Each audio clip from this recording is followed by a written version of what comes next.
reservations is the only way forward for women to sort of make a mark. I have seen in politics in our own party, men hesitate to give women the money they need to fight the election. I mean, look at Delhi University. They handle these admissions so badly, it's a big mess.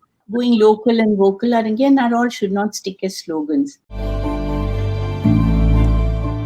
Hello everyone, I hope you've been well. I hope you've been enjoying our sessions, and I hope that you checked out our last episode on the Churn.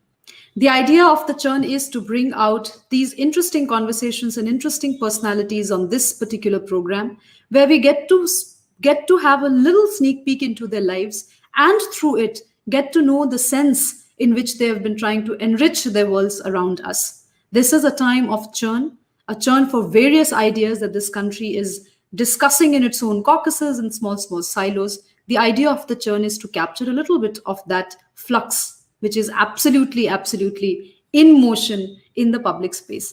Today, we'll be in conversation with a woman who has been a political activist all her life. She's an author.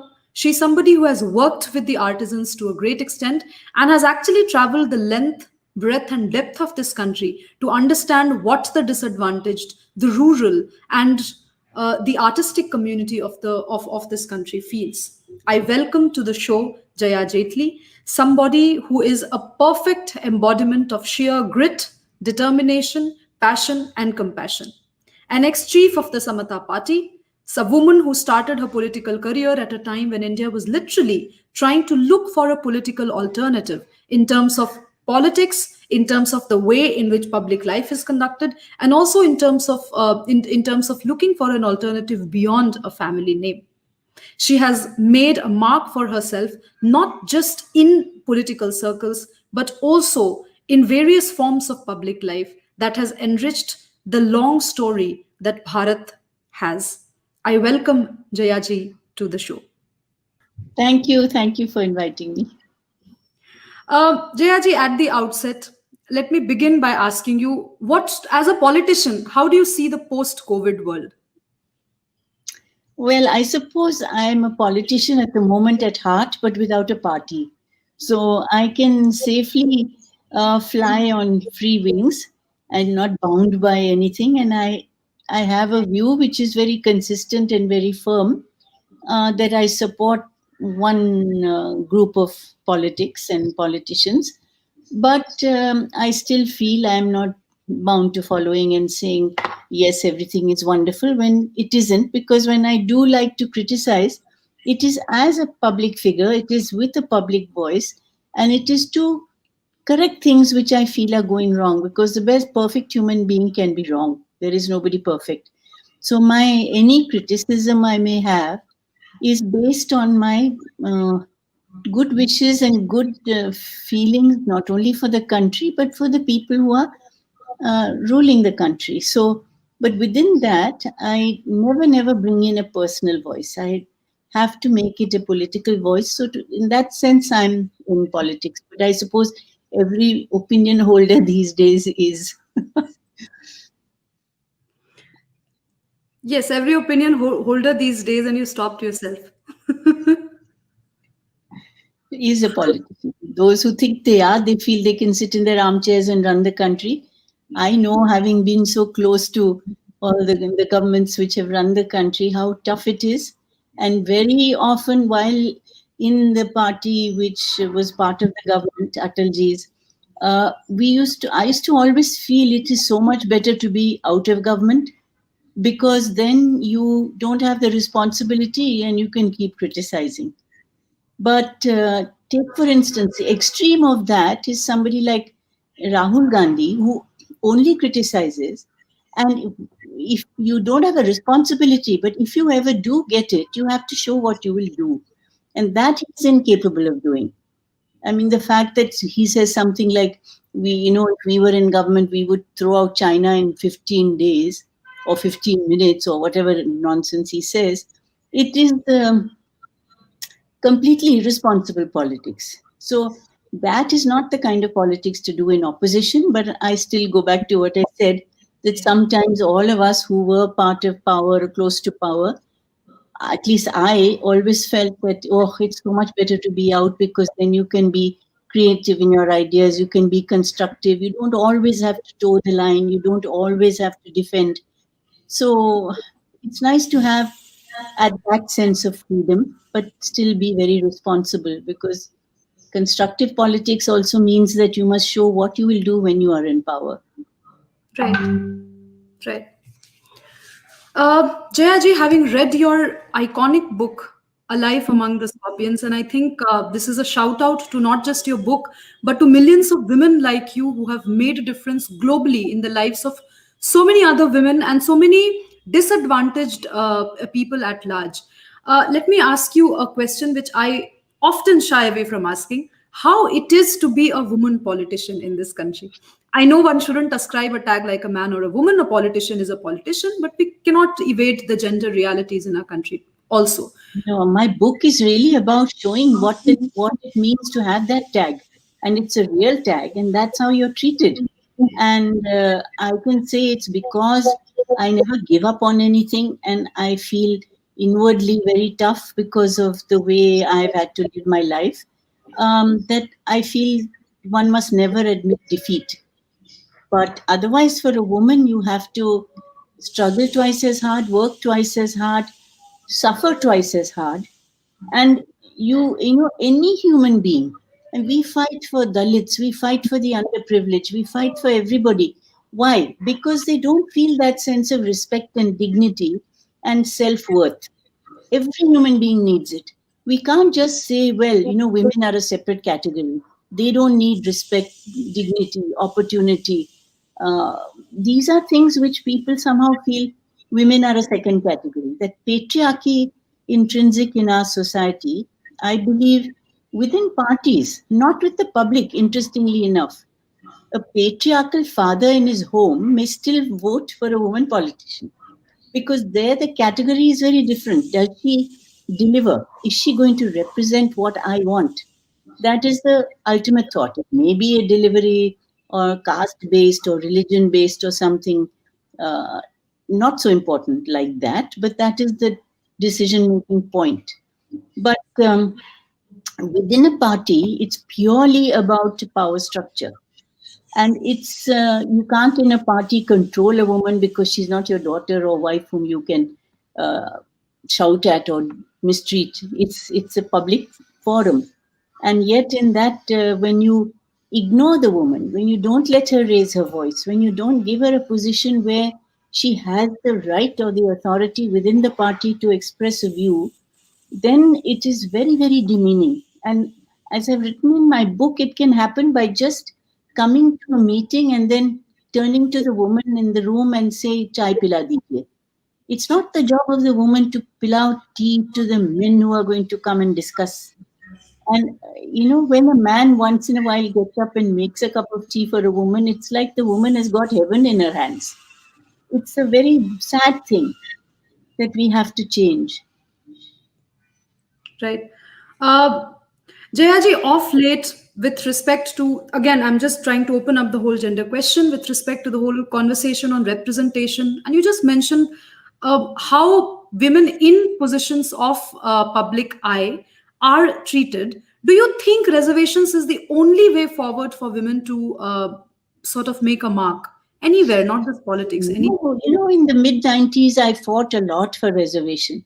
And I was very much a part of helping the National Commission of Women make a document which debunked a lot of myths and showed how women were so inferior in terms of corporate present representation or government or bureaucracy or any field at all, and how they didn't get paid for their work, how the wages were lower.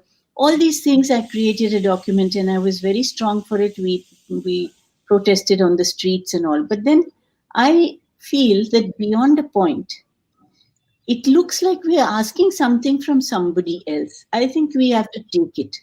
It's not something that is held by someone else. And to take it, you have to build your own self confidence.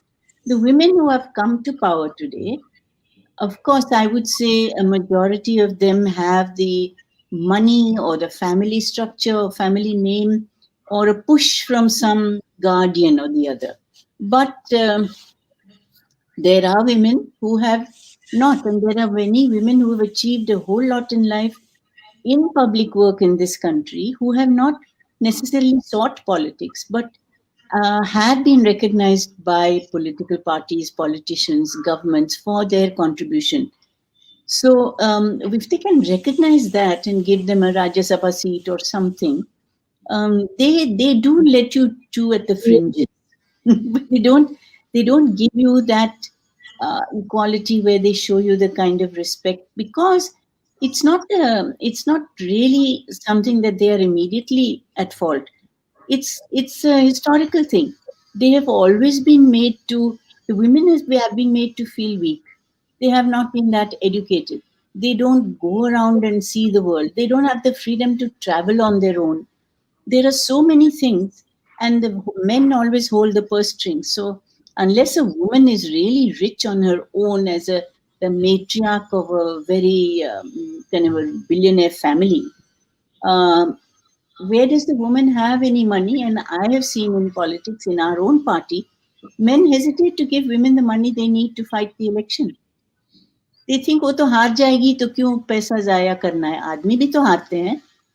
But somehow a woman losing is worse, because you've then lost that seat to a woman. You have not let a man lose it. There is even an honor for a man in losing, which that honor even they don't want to give a woman. Yeah, ji, I really don't know how and how this conversation is going to shape up, but I'm really coaxed to ask you this question. You come from a matriarchal society. You were born in Kerala, brought up in Kerala, in a very, I wouldn't say very wealthy, but a well-off family, and you married into a well-off family. How did you change, your course of life, which was so complete in its own right, in the way in which generally lives are seen to be complete. A woman married to an IAS officer, uh, a place in Latins. The man of the house is also hobnobbing with the biggies in the political world. You could have done a lot in that life as well, and there are women doing that. What made you take that plunge into the uh, into the dirt of street politics in India? For a woman who studied at Miranda, went to US to pursue her post graduation, all at that age, our mothers even today don't feel as free as you were then. uh, how did this happen? Perhaps the initial grounding in matriarchy helped, because not a single woman in our family felt that there was something that was not in their hands. And in a matriarchal family, especially in Kerala, slightly feudal, uh, they were the decision makers. The men were like second hand.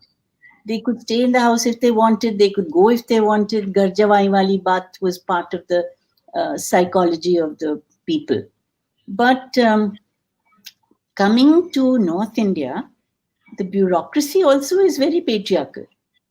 And the IAS at that time was not a well-off thing. Today, the IAS, I'm surprised and shocked at the kind of salaries they get.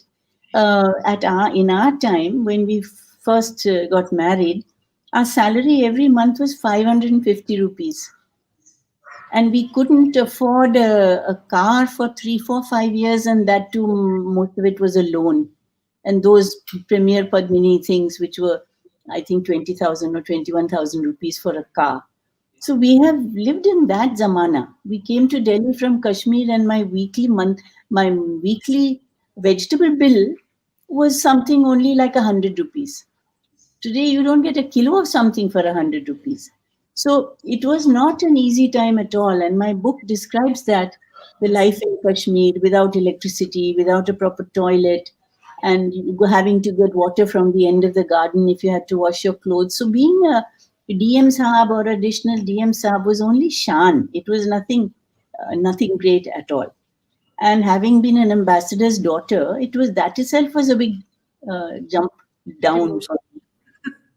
But I've always been confident and independent, and I haven't really ever cared for luxury, because again, my father died when I was 13, when we were in the lap of luxury.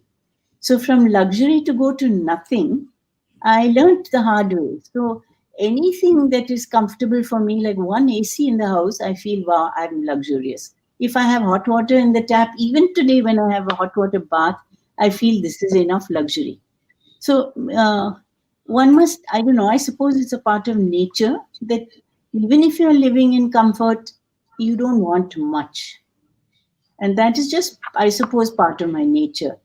And then I found in Delhi with the IAS officers at that time, there was one side, there was patriarchy. So the wives had their own IAS women's clubs.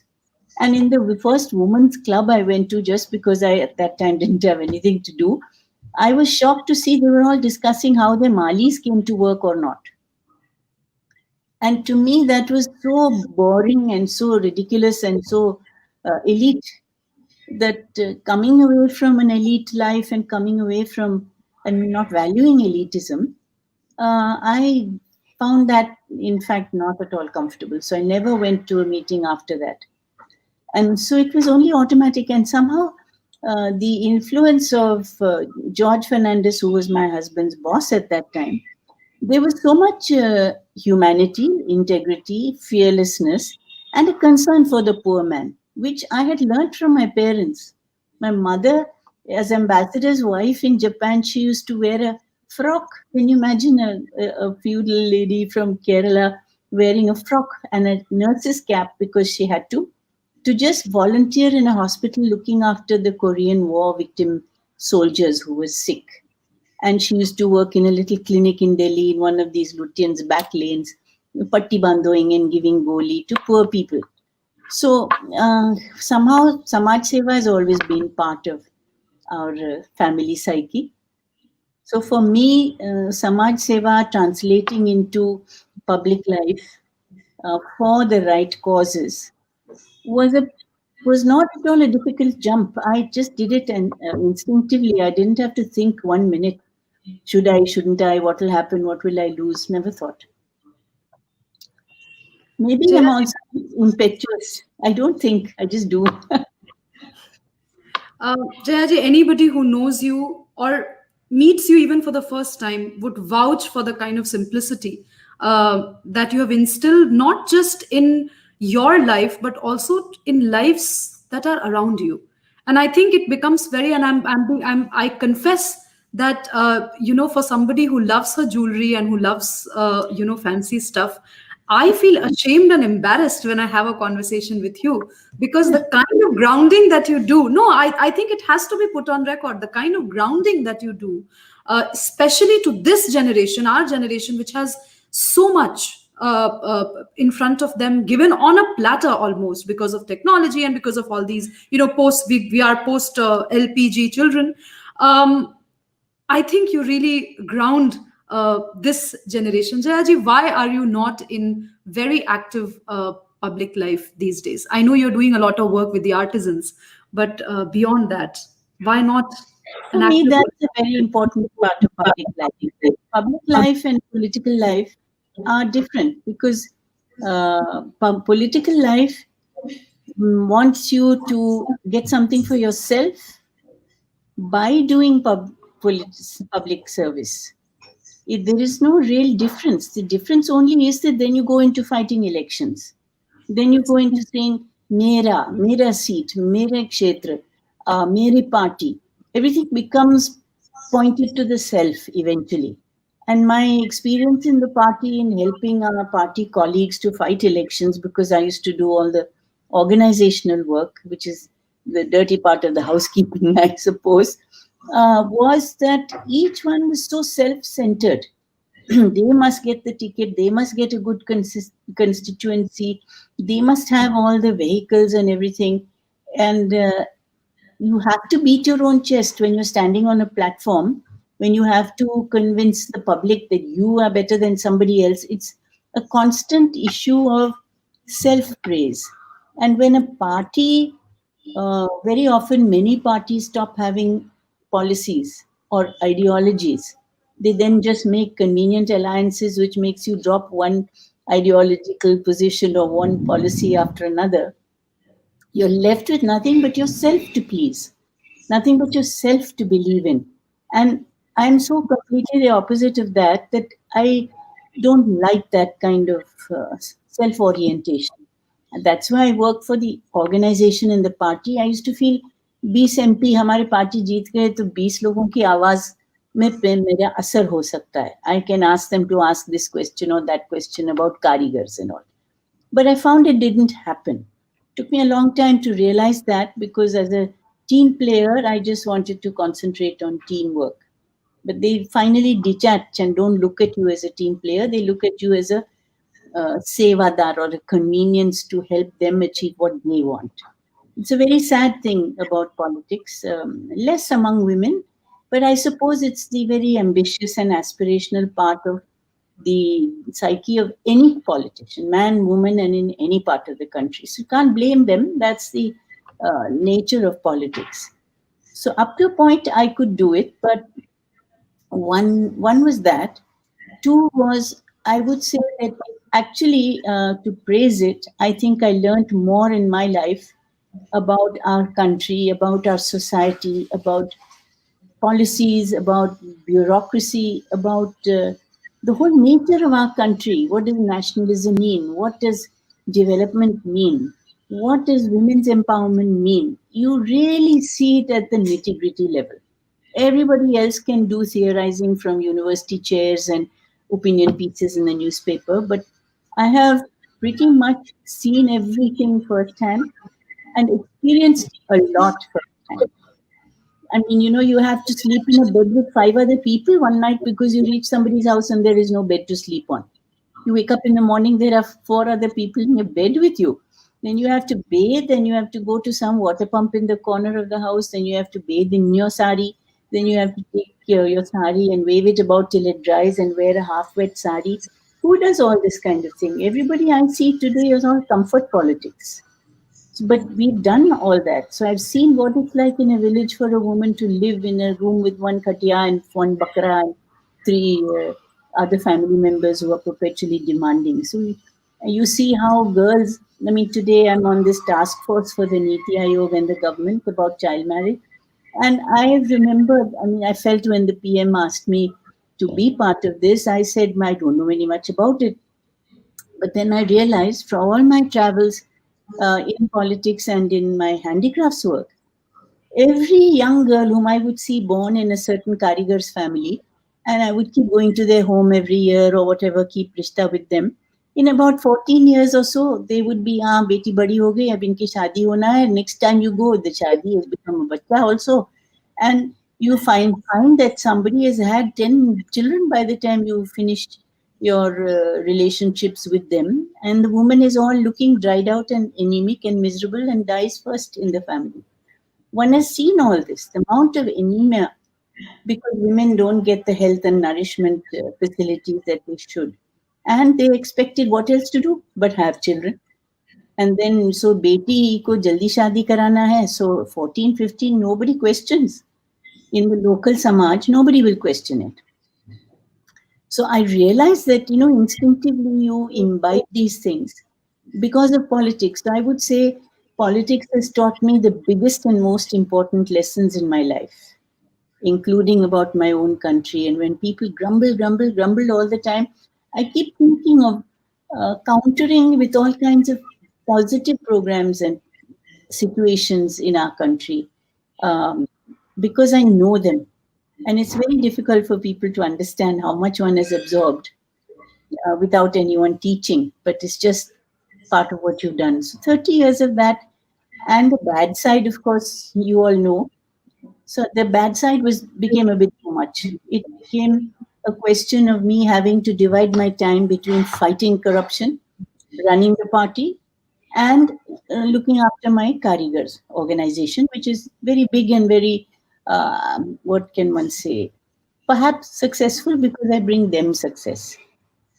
So it was too much, and I had to divide and decide what could I drop. So I decided I'll drop party because actually nobody stood by me in the party. That's another thing you learn. If you're a man with some clout and you have some caste thing to wave in front of people's noses, they will look after you and they will defend you. If you were expendable anyway in their eyes, then, oh, अच्छा आप बदनाम हो गए, आप आरोपी हो गए, तो चलो आप ही झेलो. we are off to do our own work. That was the attitude I had to face. So I thought, why do I have to have more of this in any party where people are always looking to see where are you taking their place? Who have you come to displace? Who is going to be given a ticket and not you? I don't like all these suspicions and mutual stuff that goes on. So it's better if I don't mean harm to anyone. Why should I put myself in harm in a party? I can put myself in harm on a street fighting for a cause, but not inside a party where eventually the mahol is a little bit of a selfish one. Jayaji, you joined politics at a time when India actually started believing in an ideology that was different than what it had carried for a pretty long time. Today, in this day and age, when perhaps that ideological position has been replaced partly, not fully, by a separate kind of an articulation, maybe the wine in the bottle is the same, but the color of the bottle and the shape of the bottle and everything else has really changed around it. Where do you see where do you see the future of socialism? See, socialism, I think, particularly, America has tried to define socialism as communism, as state control, as being like what Mao or uh, the Russians do. But Indian democratic socialism is very close to Gandhi. Mahatma Gandhi never condemned or closed up on a market economy. He wanted village interaction and village trade and village marketing. Before you move out, to me, Atmanirbhar Bharat means just that. It means start strong in your village, exchange your goods and your little economic activity in the village, become strong there, then take a step outwards. Then you become really capable. You can't impose export oriented quality on products where uh, you're just copying somebody else, or somebody else is easily better than you because they have more money, more factories, more investment, and other things. So Mahatma Gandhi also, it was about a more egalitarian society. So, what we say in our Lohia defined socialism is that, for instance, there should not be so much income disparity, which everybody is seeing as a result of globalization now. Is that we said that if the lowest wage is 10 rupees, the highest wage should not go beyond 100. Let there be that differential. Let there be locality schools, so that every school, wherever you live within 2 to 3 kilometers within that, rich or poor, you will go to the same school. So you get a better quality of education for all. Why did we not, in our development processes, start with more better bus system and public transport? The British left the railways, so we are fine, but now we are digging up everything and uprooting everything to make metros. Whereas in other parts of the world, these undergrounds and public transport is very much better than private. Most people don't even bother to own cars these days abroad because of parking or whatever else. And now we're thinking more about public transport. Now we're buying more comfortable buses to get onto. Now we're thinking of air conditioning and giving. It was the socialist Madhu Dandavate during the Janta government that decided that even third class will be AC compartments and you won't have those wooden patra, you will have the mattress. Now, these are simple things. Why did we think at first for the rich man? Think for the largest number of people in need. And I think that defines socialism. And I don't think that would be anything different from what Gandhi would say. He used to always say, when you're doing anything, look into the eyes of the poorest man. So I think that is my socialism. That is the democratic socialist socialism. And that is what I've been brought up with. Today, why do we have so much migrant labor? Because all the village artisans have been displaced. Those who have got land and farming are farming. Non-farm activity is so khatam that you move to the city and become a roadside laborer. But if we had had, like we had suggested in those days, kullad right across the country in the railways, one kullad, 1 cup of tea per day, between say 10 lakh travelers, or 1 crore travelers, can you imagine how many coolers would be made and how much earning the potters would get from wherever they are? So there are simple systems like this where the decision is only to get so and so to do it instead of so and so, and using natural resources, using all this is part of my socialism. You can define it or not. I was a little sorry the other day when Nirmala ji said we must throw out socialist baggage. What socialist baggage I'd like her to define? A socialist is a baggage if everything is owned by the state. Public sector owning everything and getting corrupt is socialist baggage. Bureaucrats sitting on everything and getting fat salaries while others don't earn anything is socialist baggage. Um, but I think there is a lot of socialism which has more compassion and more heart than the market economy, globalized capitalism has.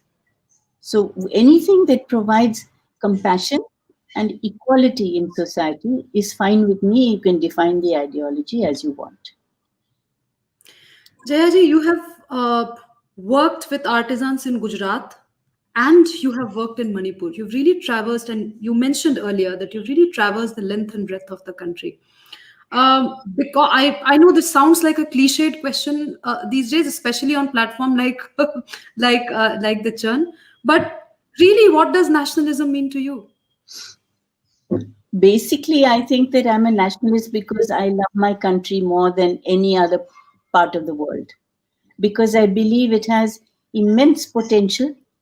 I think it has amazing civilizational values. It has people who have imbibed them to the extent they don't even know they have them. It has people who are so love their country and belong to it that they don't even want to describe it. You ask some a poor man on the street in a village, secular क्या होता है, राष्ट्रवादी क्या होता है, he'll look at you and think you're a bit funny in the head. But the other day, last year, for celebrating 150 years of Gandhi, I called up 40 of our karigars. Not all of them, none of them master awardees or anything great, but people I know well and who have a skill. I phoned them and I said, "You, आप गांधी जी के नाम से या याद से कि गांधी जी के कोई भी रूप लेके एक कोई कारीगरी का आइटम बनाओ, उसका एग्जीबिशन करेंगे." They made such amazing things without much guidance from me at all. Phone pe bhi bolna to bol dete. With ordinary wire, with paddy and thread, with paper cut, with glass, with batik in a way that really flourished. Uh, so many amazing, beautiful things they made. I was completely shocked and bowled over, and they had such a vision of Gandhi in their hearts. I don't know whether they had lessons on Gandhi or whether they think about Gandhi much.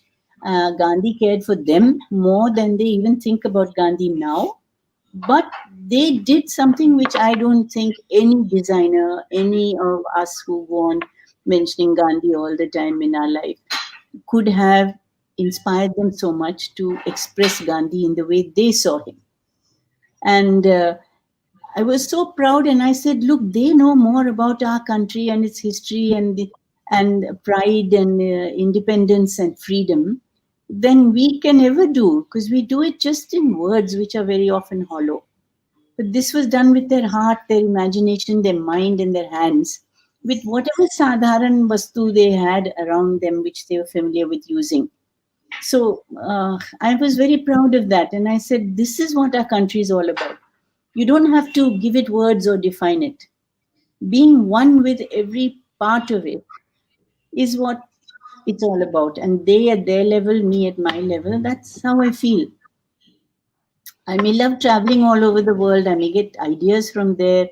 I will follow their writers and so on. But um, I don't know. I would never, never, never put our country below any other part of the world.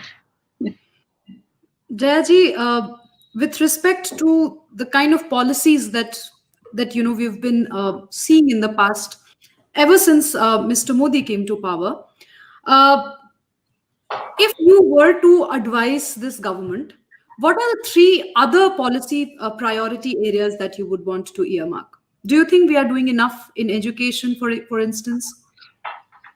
Well, in education, I think the new education policy is extremely forward looking, very uh, hopeful, and very aspirational, and in fact, quite radical and remarkable. I don't think many other countries in the world would have it. My only fear and worry is people like us will never live to see it through, because I don't know how this wonderful vision can get translated by the bureaucracy, by universities.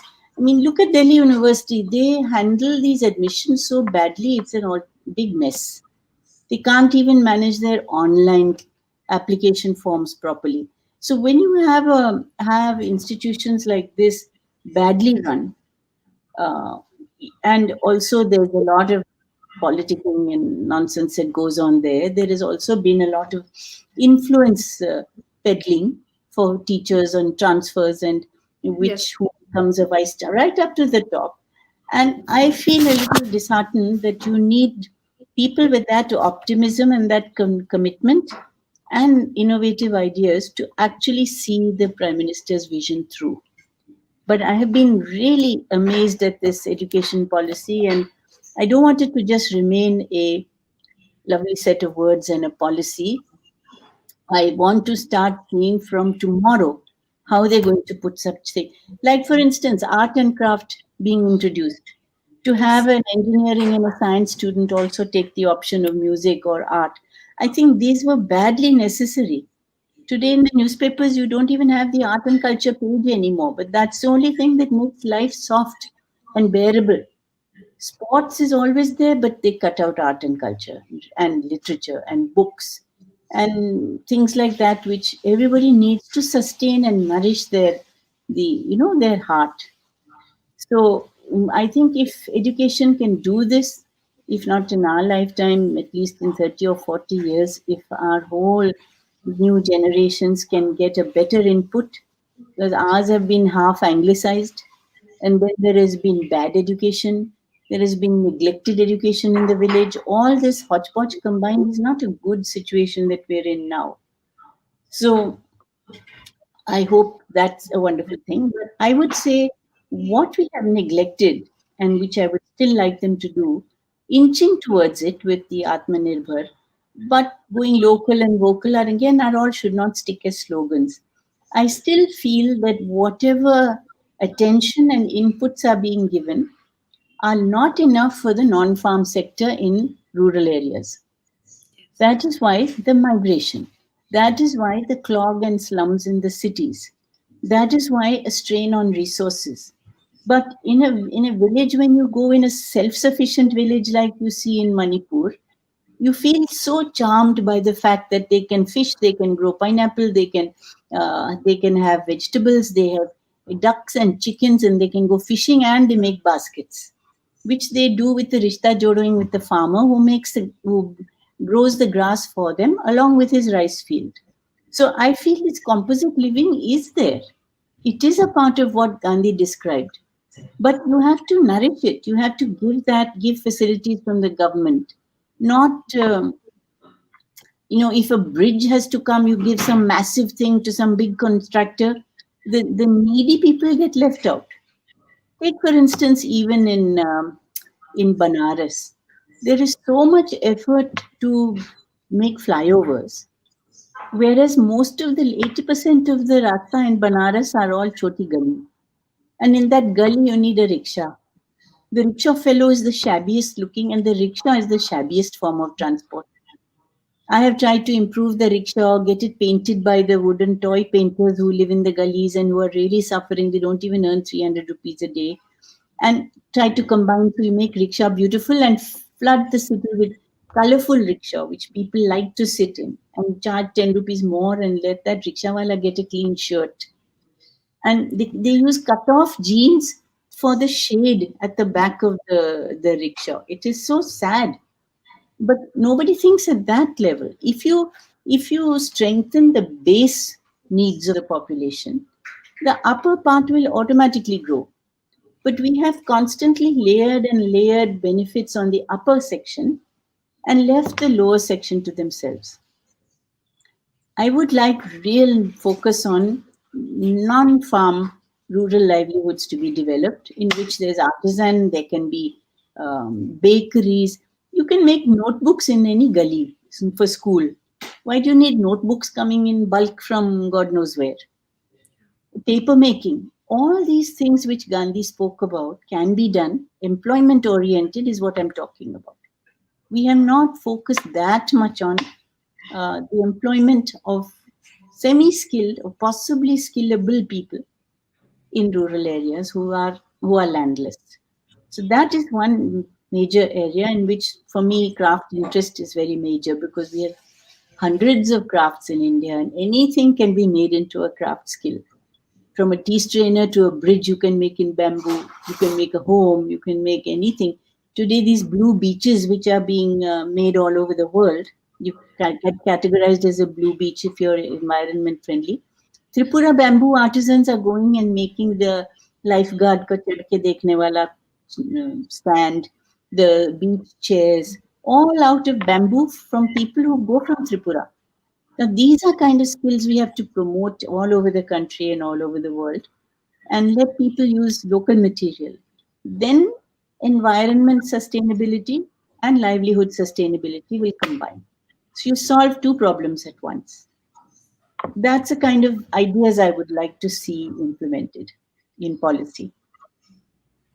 Jayaji, before I let you go, the Indian liberal space, I use the word liberal with a lot of derision right now, and I'm not being apologetic about it. What has rattled them so much since 2013 14 that they've still not been able to come up with a credible explanation for all the follies that they are accused of? Well, I think it's actually quite simple. They try to make it very intellectual and hot air sounding. But the fact is, the liberals of today consist of either the congressmen who were a little bit pink or left leaning and the solid left. Now, the Congress for the last so many years has been guided by a foreign thinking lady. Everyone else has stopped thinking in the party. In the left, everybody still looks to Chairman Mao and his sayings and his thinkings and his Marxism and his everything else. There is nothing Indian. They took them years to finally accept caste as a component of Indian society. Otherwise, for them, everything is only worker. But the worker meant urban. It never talked about rural. Rural, yes, where there has been land reform. But how did they hang on to the land reform benefit in West Bengal was out of only capture and violence during elections. It never eventually rested on their policies. Um, Kerala is a good state right now, but I don't think that's because of communism. I think that's because it's a small state and it has a tight population, and they have always had this habit, even before the communists came to power, of valuing education, valuing good health. And because of the strong matriarchal society, as somebody said once, I think the New York Times quoting, saying that women, the population is kept down, but the women are not. So educating women has been an important part. So there are components which have happened over a long time and not because of political ideology. So I think that the problem is for the liberals is that they think with a component of thought which is outside India, part Italian and part communist from outside China, Russia, whatever you may say. They still look to them to find their so-called gods. So this is not fitting into their present system where all of us are saying we have a fantastic civilization. We've been ruined by colonialism.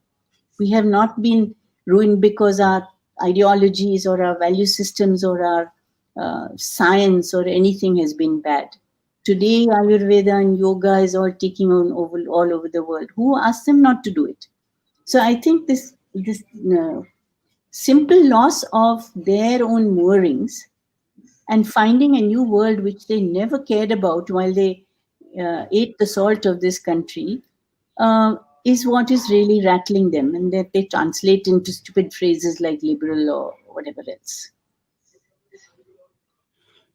Jayaji, it was fascinating having a conversation with you. I know that there are so many other aspects that we should have touched upon, but we've already exceeded 43 minutes of a conversation, and I'm sure this format is such that we can't go on for a very long time.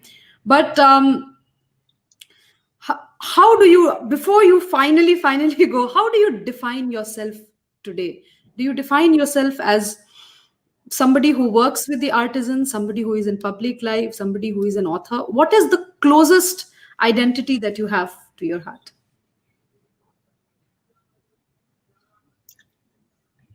A woman who wants to find a rightful place for all women in the world, whether it's as a mother, whether it's as caring for artisans, whether it's being a good grandmother, whether it's learning how to cook a dish in COVID, whether it is making sure artisans in some village far away are fed, even though I'm sitting at home. These are all very interrelated concerns. And I think that is what, if you want, I think another way of asking your question would be, what do you think of when you wake up in the morning? I think, what can I do in all these things? And that is what energizes me, because unless my mind is clicking, I feel that I might as well fall sick and die. So I find million things to make my mind click, and everything new I find interesting to learn and engage in. So it doesn't matter that I'm a woman, but I want all women to feel as engaged and as confident as I have learned to feel. Jayaji, thank you. Thank you so much from the bottom of my heart for agreeing to do this. Thank you.